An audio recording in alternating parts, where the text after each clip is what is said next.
Find year-end savings right now at Lowe's. Get started on those kitchen upgrades with the exclusive Hisense 26.6 cubic foot refrigerator. It comes complete with a full-width pantry drawer, which is ideal for deli trays and large serving plates. Plus, it has anti-fingerprint stainless steel and a 2-year warranty. Remember, every day is a great day to save on appliances at Lowe's. See associate or Lowe's.com for details. U.S. only.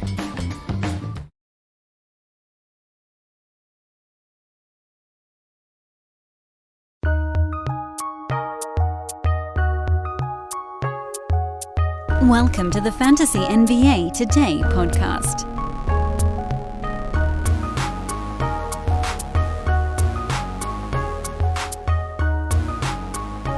Thank goodness somebody did the work for me on this. I've been looking for the stat for the better part of a week and a half, and I didn't want to just count on my fingers. But as of Monday night, when we're starting this podcast recording, doing it in a couple of chunks during these days when schedule's a little goofball over here, the number of NBA players currently in health and safety protocols is 80, which sounds like a lot until you hear that a week before it was 125.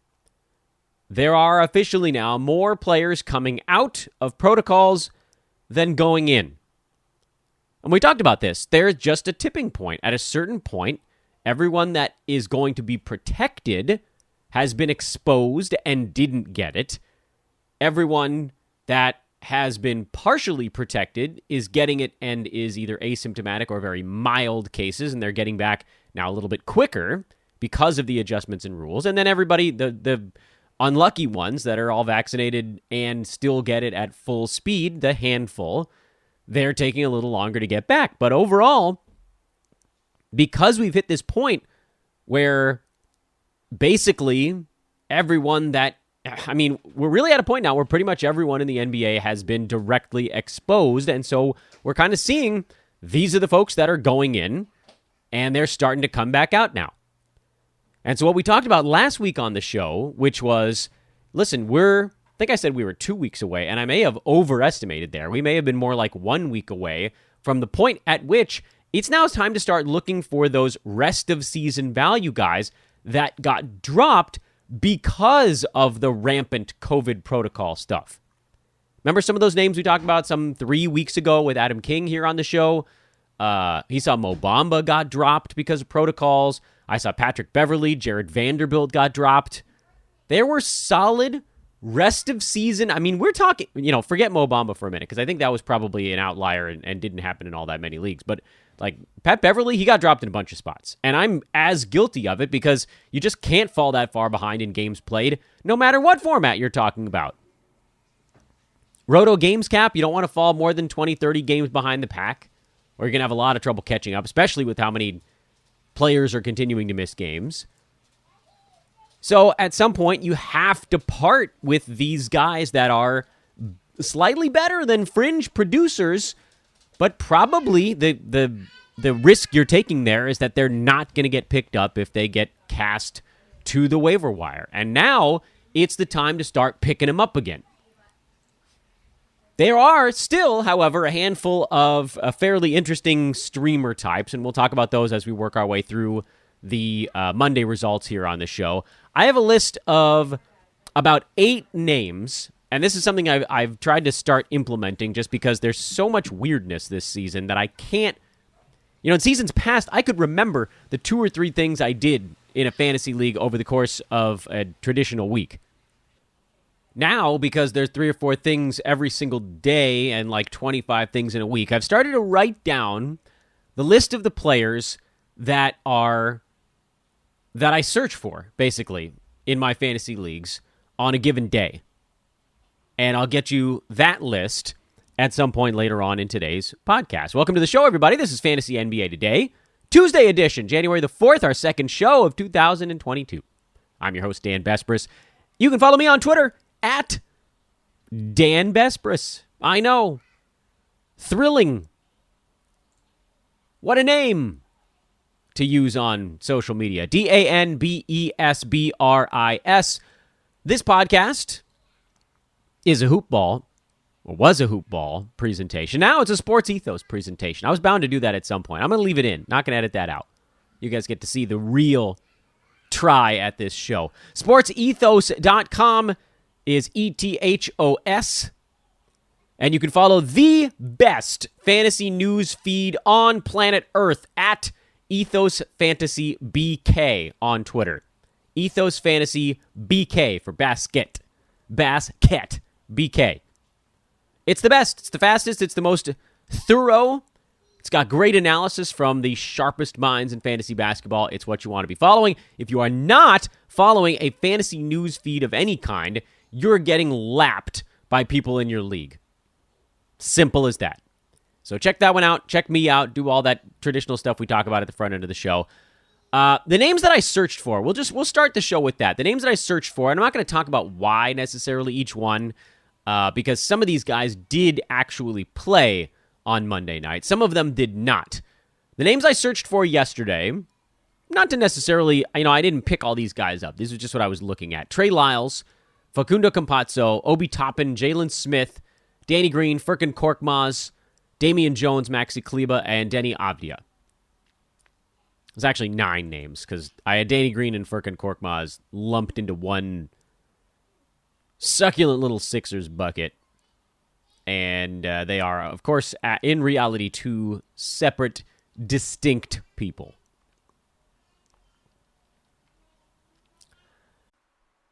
Fact number 1, it's gifting season.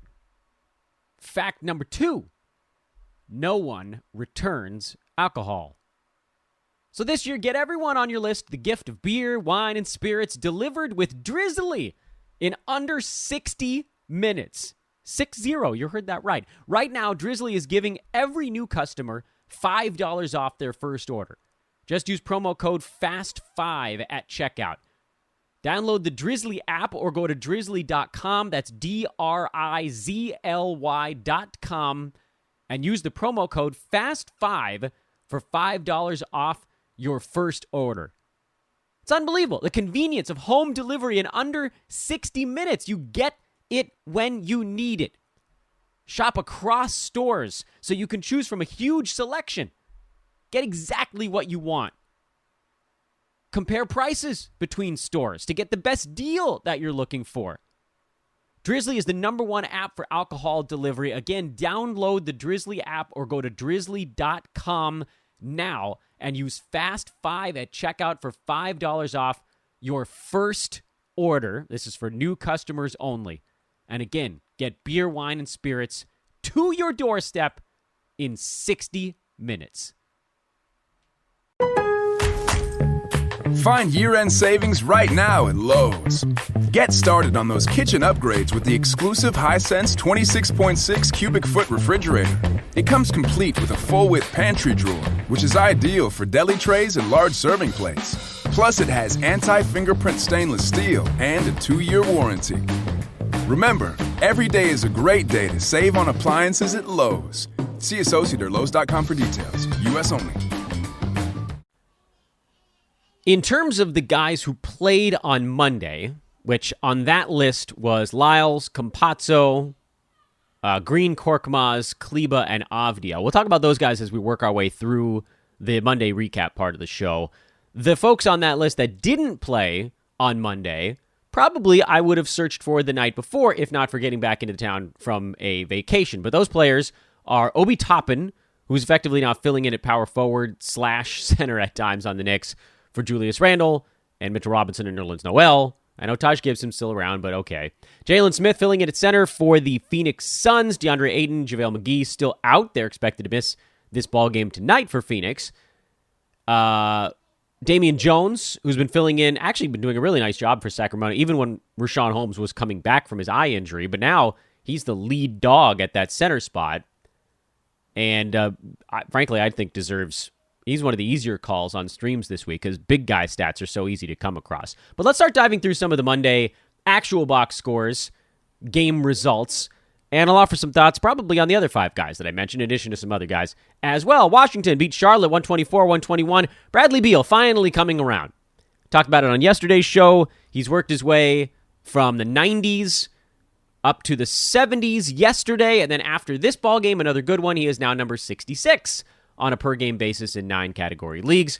He has been, by all accounts, relatively durable. His quarantine was somewhat short. I think it was about 9 days long, which, compared to a lot of guys in the league, not all that bad. He's over 30 games played.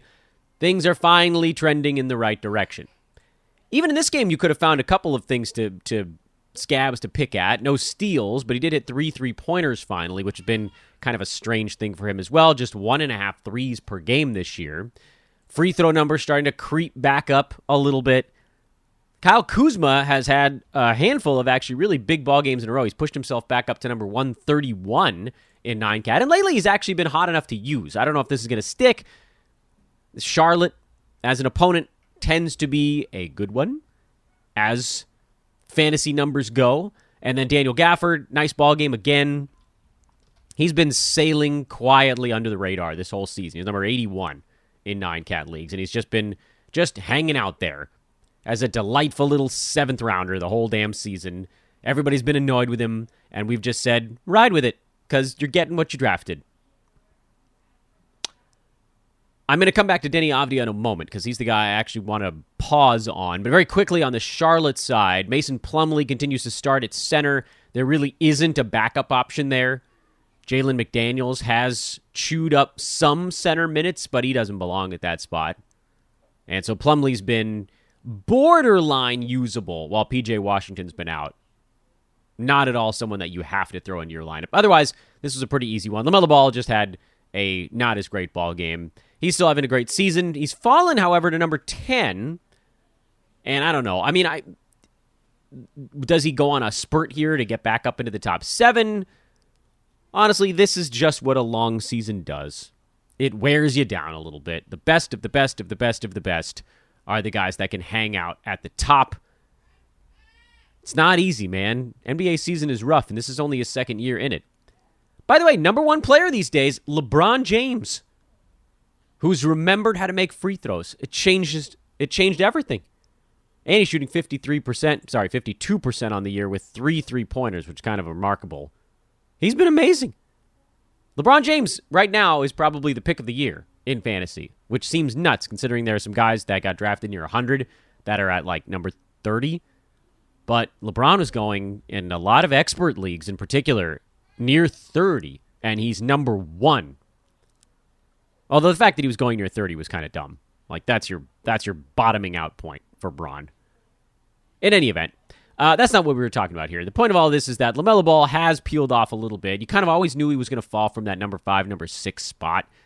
Those are reserved for the guys that can just grind it out all year. And there were some things with LaMelo that didn't seem like they were going to stick. Particularly free throw shooting when he was up at like 97%. Now he's at 88%. Still very good. Turnovers have been on the rise as well. But listen, we're not complaining about it. It's just that we always kind of knew there'd be a little bit of a dial back. But he's still a first rounder. Still a big win. But let's talk Denny Avdia for a minute. Because he's been, and we talked about him on this show actually probably every week, once a week, for about the last 3 weeks in a row. With kind of the note of, he's close. I think I kept saying, he's someone we got to keep our eye on. Because the word on Avdia is that, for one, they love him as their primary defensive stopper. He's the guy they're putting on the opponent's best player. They started Avdia basically here to put him on LaMelo Ball. They said, you go stop LaMelo. And Avdia did it. Offensively, he's all over the map. There's minimal consistency. He shoots 45% with a 3-pointer, just 69% at the free throw line. But you see this outline of what he could be. For instance, in this ball game, just 7 points. He was bad offensively. Went 1 for 7 from the field. 4 rebounds, 8 assists, 4 steals. And on the season, it's been a positive trend line for Avdia. First month of the season, he was outside the top 200. Second month of the season, he was at like 170-ish. Most recent 25, 30 days, he's around the top 150. He has these problems in his fantasy game, though, which we just mentioned. He doesn't hit many three-pointers, and his percentages aren't very good, which is, we've talked many times, that's a pretty tough combination of issues to overcome. But if they really turn to him and say, hey, we want you playing the lion's share of minutes because you're our guy that can go stop somebody, then he's just frankly going to be on the floor long enough to have fantasy value. He'll get enough rebounds, assists, steals, blocks to kind of overcome the fact that the percentages aren't that great. And honestly, like, the thing with Avia is the bad free throw number feels like something that's relatively fixable, and he doesn't get to the line very often either. And then the field goal percent is not good, but he also doesn't take many shots. So for him, it's really about, more than anything, a lack of usage. If there was some more usage, you could kind of overwhelm some of those small problems. Like, more usage means 2 3-pointers instead of 1. More usage means 12, 13 points per game instead of 9 or 10. That's enough to overcome the problems with the other stuff. So I think Denny Avdia is someone that needs to be added immediately on the chance that he holds on to a starting job here. And I know Montrezl Harrell's been out, and Rui Hachimura has been out the entire year, so there's no guarantee that it sticks. But they really like what he's doing, and it's worth a speculative ad because that's where we're at now. We're back in a part of the season where you need to start making speculative moves. Not every roster slot can be... I mean, a lot of us, I think, had teams where 3 guys were COVID replacement streams. It's not going to be that way as guys continue to come out of protocols. Philly blew out Houston. The Sixers lost Matisse Thybulle again. Tyrese Maxey again to protocols. What the hell's going on around there? Short-term, Furkan Korkmaz had a fantastic ball game of his life. Shake Milton got hurt, which certainly helped there as well. Danny Green played 23 minutes. He's still kind of working his way back, though. I think you could probably go with a Korkmaz stream. I feel more comfortable with that call and a head-to-head side because you know he's going to go and he's going to get some shots up and he'll hit some threes and score some points. The rebounds, the assists, that's not getting duplicated for Korkmaz anytime soon. So just like set your expectations, keep them wisely in check with him, that it's probably going to be more like 16 points, a couple 3-pointers, and basically nothing else. And you guys know how I felt about the Sixers this year. I've kind of avoided them. They haven't had the fantasy value that I've wanted them to. Meanwhile, on the Houston side, no Christian Wood, no Kevin Porter Jr. suspended for this ballgame after their altercation with assistant coach John Lucas. Get my story right here. So Garrison Matthews got a few extra shots, and he launched himself back into the fantasy discussion. Daniel Tice played almost all of the center minutes in this game because Alperen Şengün is out as well. You know, you'd think, if I get it, Joel Embiid was on the other side. If Tice gets 34 minutes in a bunch of games this week, he actually makes sense as a stream as well. So that's, again, more of a fill-in type of thing, but who knows? Like, Christian Wood should probably be back for the next ball game. So I'm not advocating a Tice thing. You probably want to leave that one alone. The name to watch, I believe, on this team right now is KJ Martin, also known as Kenyon Martin Jr. He's a guy that could step into a really interesting role if anything persists here on the Christian Wood front. Am I advocating a pickup? Hell no. I've pretty much told you guys to dodge Rockets all season long. I do think Jalen Green starts to get enough shots up here going forward where he also can kind of overwhelm the bad things in his fantasy game. But you saw it here. He doesn't do much besides shoot. That's his fantasy game. That's not great for 9-cat. I mentioned Danny Green because if his wind comes back, he would actually be really good fill-in for Matisse Thybulle while he's out. But is his wind back yet? No. So that's another one where you kind of want to wait and make sure he can get to 30 minutes in a ball game before you do anything with it. Memphis really beat the hell out of Brooklyn in this game. It wasn't, I know it ended at a 14-point game, but the Grizzlies were in control. And they're doing to teams, they've been impressive. I'm blown away at how good the Grizz have been this year. And it's not all Ja Morant, who did have a big ball game here. Although kind of a weird, like no defensive stats and bad free throw numbers is such a strange, how do you put a weird lid on an otherwise spectacular performance. Desmond Bane has been unreal. Brandon Clark's come on here with a bunch of guys in protocols. JJJ had a terrible ball game, and they still won easily. They are just out-toughing teams. They're racking up steals, and they're beating you. They just outclassed a team with Kevin Durant and James Harden. Simple as that.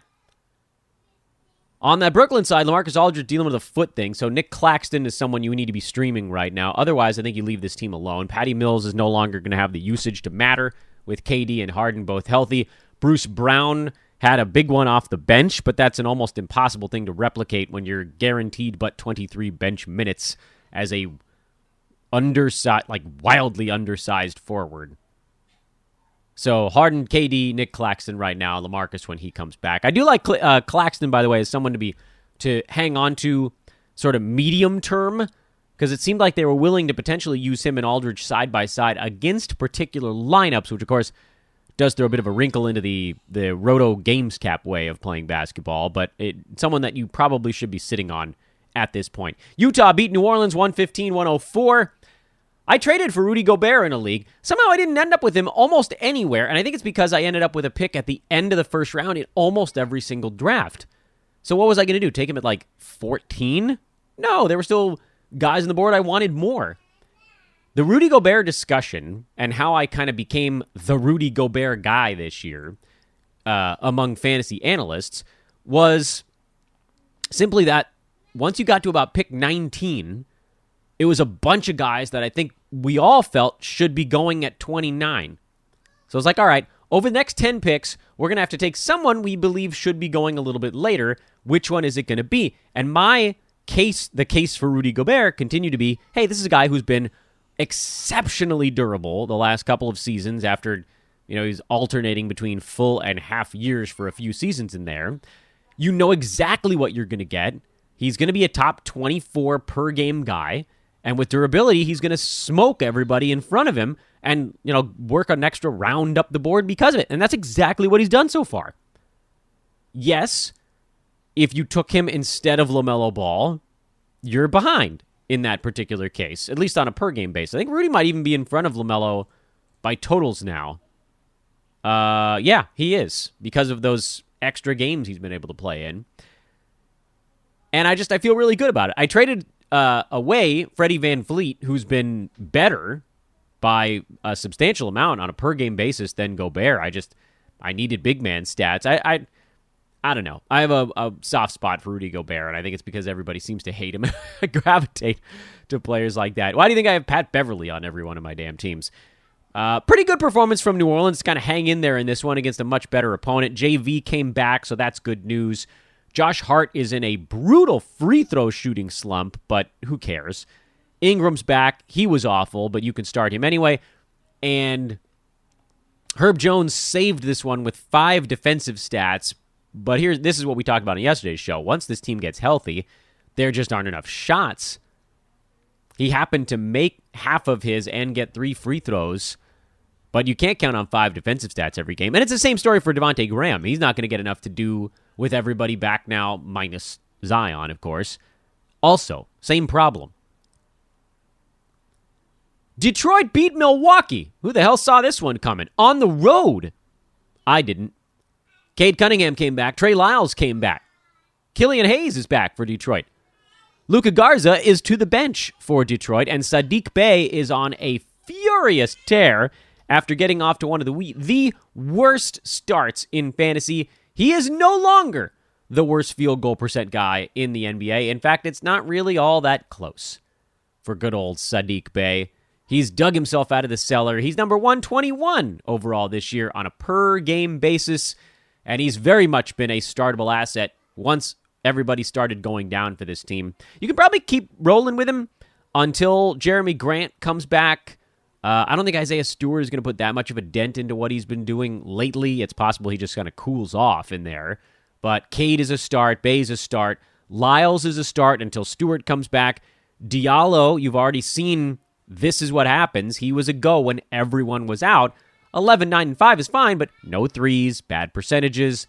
That's the problem. He needs maximum overdrive on his usage and shots to get where he would need to be. And he had it for about 3 games. And now other guys are back. I don't know that anymore needs to necessarily be said. Milwaukee is pretty much an open book at this point. Middleton's back, so no one else matters besides Drew, Chris, Giannis, and Robert. Old Bobby Portis continuing to rumble along, as we will also do. Orlando had a good ball game. They made it tight with Chicago.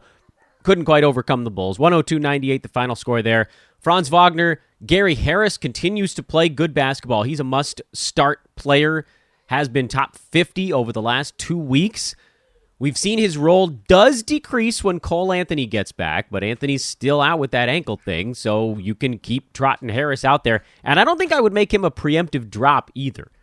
I think if you got Harris, you at least hang on after Anthony's return and just see what happens. Because somehow he's kind of carved himself a nice little spot on this team and veteran leadership role sort of deal. Mo Bamba up to 23 minutes here. I think they're just kind of easing him back into his role. He has not at all looked himself. So I would venture to guess that he probably had himself a symptomatic case. We've been trying to figure out, who's had it worse based on when guys come back from protocols. Bamba was out for a very long time, and I think we're beginning to see why. On the Chicago side, Lonzo Ball came back. Kobe White was still decent off the bench.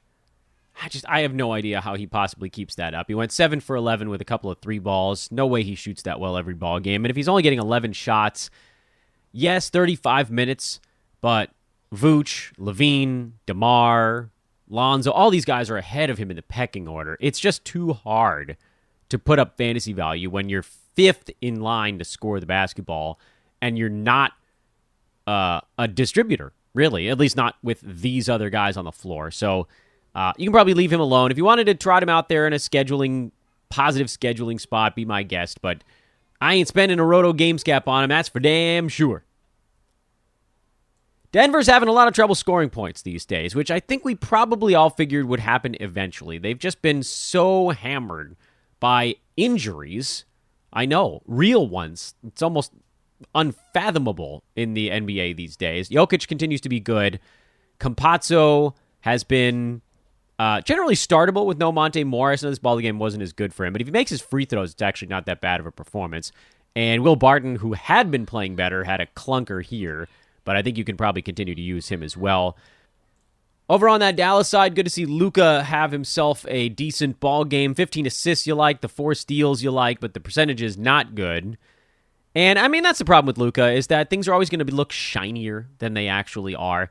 Jalen Brunson, to me, is someone you can consider dropping. I think I said that on yesterday's pod. I'll repeat it. You don't have to dump him yet. He's still starting and playing 34 minutes. But his role is just so much smaller with Luka on the floor. He's not going to get the assists he had before.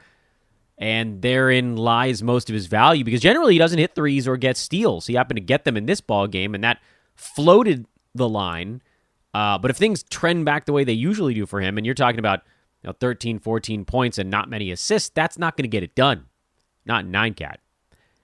With Porzingis and protocols, I think you could add Maxi Kleber, more than Dwight Powell, certainly. And I know that they both kind of have their things that they're good at. But Kleber being able to hit the 3-ball, he gets the blocks that Powell tends not to get as often. Powell hit his shots both from the field and the free throw line in here, but you like Kleber's ability to make the free throws. Just a better kind of across-the-board type. Dorian Finney-Smith got himself into foul trouble, and that allowed Reggie Bullock to get going, so I wouldn't worry too much about that front. Finney-Smith, he's a startable player. Brunson is a maybe. Kleber's a short-term stream. I think I'd use him in all formats while Porzingis is out, but just understand that there is a finite endpoint on how long I'd be willing to play with Maxi Kleber. Then you get into the later part of the card. Before we get there, I want to remind you guys that our partnership with the fine folks at ExpressVPN continues here on Fantasy NBA Today. Gotta love those folks. Really happy to have them back once again.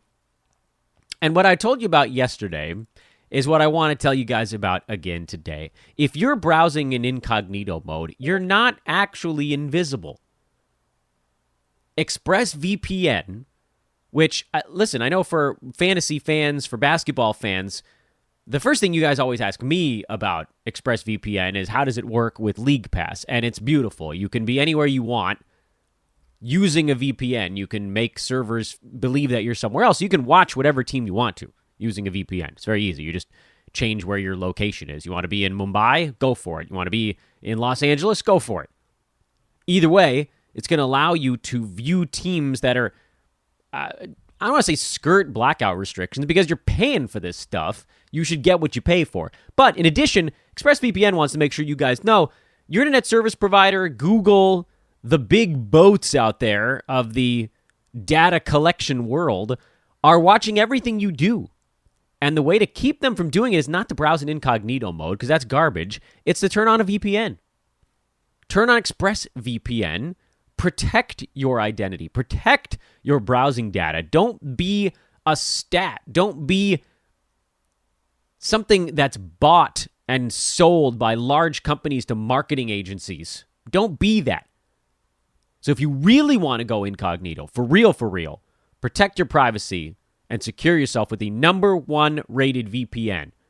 Go to expressvpn.com/hoopball. Yep, it's the old name. expressvpn.com/hoopball and get 3 months free on top of your 1-year subscription. 15 months for the price of 12 at expressvpn.com/hoopball. ExpressV, Victor, P, Paul, and Nancy.com/hoopball. Go there now. Learn more. Get yourself a subscription. Enjoy League Pass. And enjoy not being watched by Big Brother. Everything you do. I shudder thinking about it. A little later in today's podcast, I'll remind you guys about all the money we won on MyBookie and how you can turn it into more money with our buddies over at ThriveFantasy.com. Atlanta, Portland. This one was arguably the highlight of the evening. Trae Young goes for a record-setting night. 56 points, 14 assists on 26 shots and 15 free throws. He made every single one of them. What an unbelievable year Trae Young is having. We talked about it before. This is this strange season where if you improved year over year, you can jump like 4 rounds of fantasy rank because everybody else either stayed put or slid backwards. And Trae is now number 11. 11 on a per-game basis. That's insanity. That's absolute bleeping insanity. Anyway, his team lost. They're still missing a bunch of guys. Kevin Huerter came back for this one.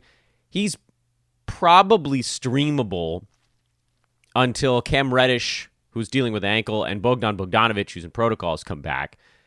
Danilo Gallinari played 35 minutes off the bench. He's actually probably streamable as well, as long as John Collins is out.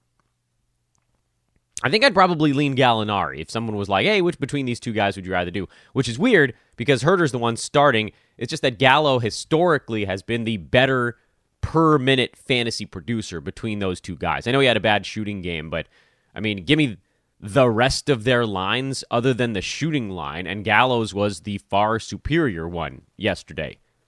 It was just the shooting that tipped things in Herter's favor. I don't know. I mean, it's hard to know exactly. Reddish could be back for the next one. That's another reason why I would lean away from Huerter. It sounds like Collins is at least one more game away. So maybe you get, one out of Gallo. DeLon Wright played 32 minutes off the bench as well. I think that also had something to do with the missing guards on the team. Lou Williams was there. So it's also possible that if he gets warm, he and DeLon Wright kind of flip-flop who actually gets to play those backup shooting guard and point guard minutes, because Skylar Mays he's not the long-term solution. And I say long-term, I mean, we're talking about like a week for this team right now. So it's not a super long-term solution. They're not looking for, I guess I was just meaning like more than one day. Anyway, I might pick up Gallo in a spot or two. It's a sort of short answer to that one. Portland, Anthony Simons show. It sounded like Dame was only going to be out for one game of rest. Then Chauncey Billups was a little bit cagey about it, so Dame might miss another game or two resting up his abdomen, and that's kind of the way this season's going to go. He'll push himself as far as he can, then he'll take a game or two off. It's going to be a little bit annoying, but at least he's been a first-rounder when he's been around. Simons is not going to be this good every game, but as we said on yesterday's podcast, when Dame is out, he's a start. Norman Powell, obviously a start. Nasir Little had a better ball game here. He's still a bit of a roll of the dice in terms of the small forward fill-in minutes. I'd rather focus more of our attention on the big men spots because Robert Covington came back, Yusuf Nurkic came back for this ball game, and Larry Nance still played 35 minutes. I know it wasn't a particularly good ball game. He had some fouls. He didn't really get in the mix much. 5 boards, 5 assists, and a block. The funny thing about Larry is that, this is really a line that's like a steal and 2 rebounds away from one where you're like, okay, that's like a pretty reasonable low-end Larry Nance line. So I have no issues with him still playing huge minutes. Covington off the bench was very good prior to hitting protocols. I'm going to assume he goes back into that role, and we'll kind of see how everybody finds their place. This is a pretty good win for Portland. I know Atlanta's not playing good ball, but to get a W without Dame is critical for them. They cannot just lose every game that Lillard misses this year, or they've got no shot. And right now they're 1 game out of the play-in tournament behind the Spurs and the Kings. There's some clunky teams that are hanging in there for those last play-in spots. I think the Wolves will make it. So Kings, Spurs, Blazers. Blazers are only a game up on the Thunder. Yikes. That'll happen when you're 2-13 on the road. Good grief, Charlie Brown. Warriors beat the Heat. Jimmy Butler twisted his ankle. It's unclear if it was an overall foot thing or an ankle thing. Nobody knew. So he's questionable already for the next one. I'm assuming he's going to miss a couple of ball games because he had already been dealing with an ankle thing on top of the tailbone thing.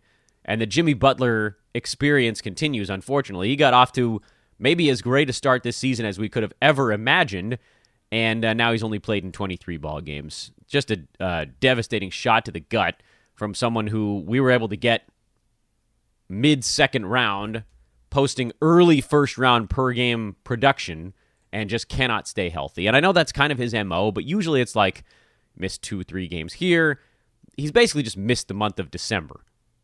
And now, hurt again in January. You got nothing you can really do there besides hang on. I think our own feed said to sell for someone inside the top 30. I completely disagree with that. I don't usually disagree with something that our guys say at Sports Ethos, but you can't. He's too good for that. You got to at least wait it out. If he comes back from this one and he plays the rest of the way and misses like 3 games from there on out, and you sold, you'll feel like a real buffoon. Caleb Martin is very much an ad. He and Omer Yurtseven are very easy streams to make right now. Max Strus sounds like he's getting close to coming back from his protocol. I would still go Martin over Strus. Max, his stuff is very heavily predicated on hitting 3-pointers. We've seen with Martin steals, blocks, boards, threes. There's an across-the-board level production that is pretty good. He was playing well even with Butler in the lineup here. So if Jimmy goes down, that makes life a whole lot simpler. The thing on Yurtseven now, with PJ Tucker around, you might see those guys start to share minutes a little bit. Although, again, as guys continue to get hurt and end up in protocols, Duncan Robinson's still missing, you kind of have to take it on a game-by-game basis with Miami. And right now, Caleb Martin, among all of those sort of non-namers, is the guy. For now. That changes 2 days from now, most likely. Draymond back and doing Draymond things. 5 points, 8 boards, 13 assists, a steal, 4 blocks, and a 3-pointer. Yeah. I do enjoy the classic Draymond line. He's worked himself up to number 64 in 9-count right now. And, I still can't figure out why the free throw shooting has been so terrible for Dre this year. But if you wipe that out, and, you can't because it is 60%. But if you ignore it, and assume that he gets up to into the mid to high 70s like he always has been, not always has been, but certainly lately, that puts him inside the top 40. So that's pretty much where we thought he was going to be, and we've been confused here by the free throw thing. As far as the other stuff in the Warriors, I mentioned on, I think, yesterday's show that I didn't really trust the other dudes, namely Otto Porter, Damian Lee, Kevon Looney with Draymond back, who I don't think I said on yesterday's pod specifically, but certainly with Dre back, you don't start Looney anymore. Wiggins was the guy you could go with. I don't even think I trusted Jordan Poole going into yesterday's game because we didn't know what he was going to do here as he's continuing to ramp up. Well, he got going. 32 points on 17 shots. He'll overtake Gary Payton most likely for that shooting guard spot, and then Payton probably goes back to not really being relevant again. And now Klay Thompson is within probably a week of coming back, so that's going to shake everything up again. If you can get something for Jordan Poole, maybe someone in your league forgot that Klay Thompson is really, really close. Kyrie Irving also really, really close. Couple of really key names about to come back early this month. In the meantime, Draymond, Wiggins, Poole, Steph, those guys are fine to go with the Warriors. And then Poole's the guy who probably takes the biggest hit with Klay coming back. And Minnesota and the Clippers we'll tell you about in a second. Hey, I need you guys to do this for me, and I know we've been talking about it for a couple of weeks so far, but I need you guys to go to thrivefantasy.com and check them out. I beg of you, check them out. We want to get a handful more signups over there using promo code ETHOS. It's so easy, ETHOS. You get a 100% deposit match bonus on your first deposit at thrivefantasy.com. Available via an app as well, the Thrive Fantasy app, for all devices, Apple, Android, whatever. Or just go to thrivefantasy.com if you're an old man like me and you prefer to look at things on a big, beautiful monitor atop your desk. Yeah, I'm a desktop guy. What of it? What of it? You can prop up. All you got to do to play over at Thrive Fantasy is no props. Is Steph Curry going to have a big game or a slow game? Is Jimmy Butler going to have a big game or an off one? That's what you're banking on. You don't have to create a traditional DFS lineup where you go through 250 players and figure out which of the guys you've never heard of is going to score 12 points with 7 rebounds and get you like 22 DFS points out of someone you spent $3,500 DFS dollars on. No dumpster diving. You know the best of the best. Who's going to have the big games? Who's going to have the quiet games from among the biggest names in basketball? You pick the most winners. There are 20 on the card. You pick 10 of them. You amass points based on what you chose. And if you are in the top echelon of points amassed, you take home money. And with a $10 deposit, not only do you get the $10 deposit match, but a pair of $20 contest entry vouchers as well. So you could enter 3 $20 contests on a $10 deposit. Win money in any of those, and you end up basically up for your time with Thrive Fantasy. If you want to cash out after that, be my guest. But I wouldn't. I mean, I think you can win more. I think you can keep playing, following our DFS guys at Sports Ethos. DFS Today is the name of their podcast. Now go take that information. Take our free winnings we keep grabbing over at MyBookie. Drop $10. That's all I'm asking you to do. Into a thrivefantasy.com account with promo code ETHOS and start playing around. Have some fun. Mess around with it. Practice on your own time if you want.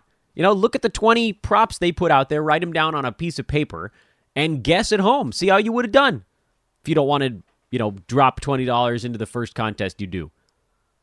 See if you can figure it out. Develop a system if you're super careful and cautious.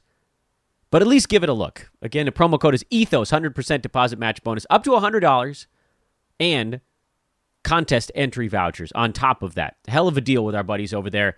Shout out, as always, to the great folks at Thrive Fantasy. They've been an absolute pleasure to work with. Scott is our contact over there. They're awesome. Go have some fun with them. Win some money while you're at it. All right, last game on the card from Monday. It was an ugly one if you were a Clippers fan. They put up some of the worst fantasy lines that I think we've seen all year. Eric Bledsoe, this game very much in the running for worst performance of the year by anyone. He did have 5 assists. I think that's probably the only reason it's not the worst fantasy line I've seen all year. But the 6 turnovers, missed shots, missed free throws. I was right and I was wrong in this game at the same time. I said Reggie Jackson would overtake Eric Bledsoe with Paul George out. And yes, I mean, he has knocked Bledsoe down a number of pegs, but then Reggie was also terrible in this ballgame. But everybody was terrible in this game for the Clippers. I mean, they were just garbage from top to bottom. Too many turnovers, got out-rebounded, out-hustled. Minnesota is not a bad basketball team. We saw them hang in there with a Lakers team that's actually starting to play a tiny bit better of late, and they just waxed the Clippers here, who, I know, no Paul George, no Kawhi Leonard, but, Minnesota, no Cat, no D'Lo, and they handled themselves fine.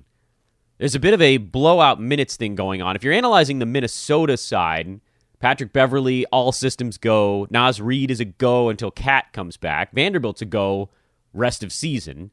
Malik Beasley is someone you're likely taking out of your lineups right now because Ant-Man has taken those shots, and then D'Lo and Cat are going to take the rest of them. And Jaden McDaniels is the only guy who's kind of a coin flip. He was playing mid-20s in minutes even when the team was healthy, but his fantasy game really kind of needed about 4 or 5 more minutes than that, and he got them while guys were missing. I think he most likely trends back outside the top 100 here as the Wolves get healthy. For the Clippers, I really want to see Isaiah Hartenstein come back because Zubats is out. They're playing Serge Ibaka the full 20 minutes his body can handle right now. Hartenstein would jump right into a pretty good role. I think you can start Marcus Morris. I know he didn't have a good ball game here, but if he's out there for the full 30-some-odd minutes, he probably scores 15, 16 points and gets you a couple threes and a couple of rebounds. That'll be enough.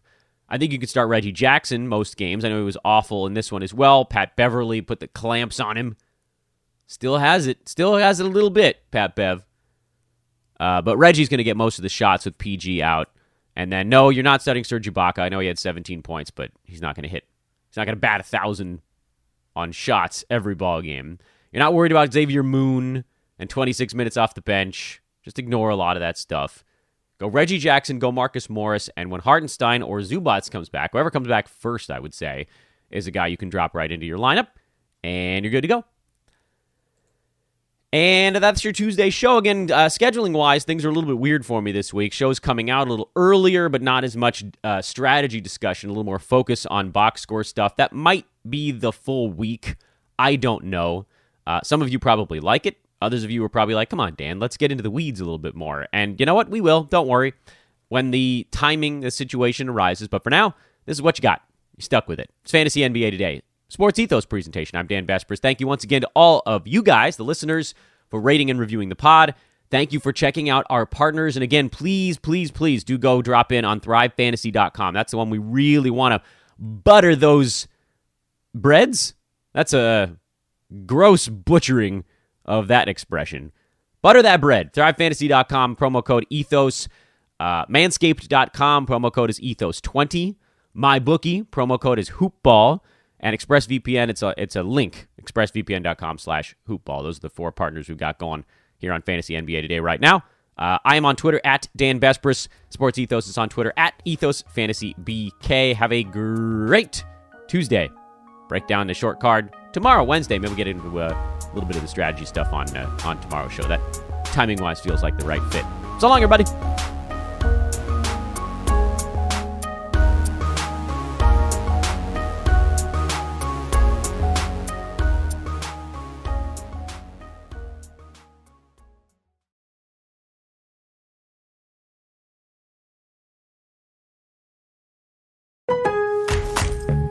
Find year-end savings right now at Lowe's. Get started on those kitchen upgrades with the exclusive Hisense 26.6 cubic foot refrigerator. It comes complete with a full-width pantry drawer, which is ideal for deli trays and large serving plates. Plus, it has anti-fingerprint stainless steel and a 2-year warranty. Remember, every day is a great day to save on appliances at Lowe's. See associate or Lowe's.com for details. U.S. only.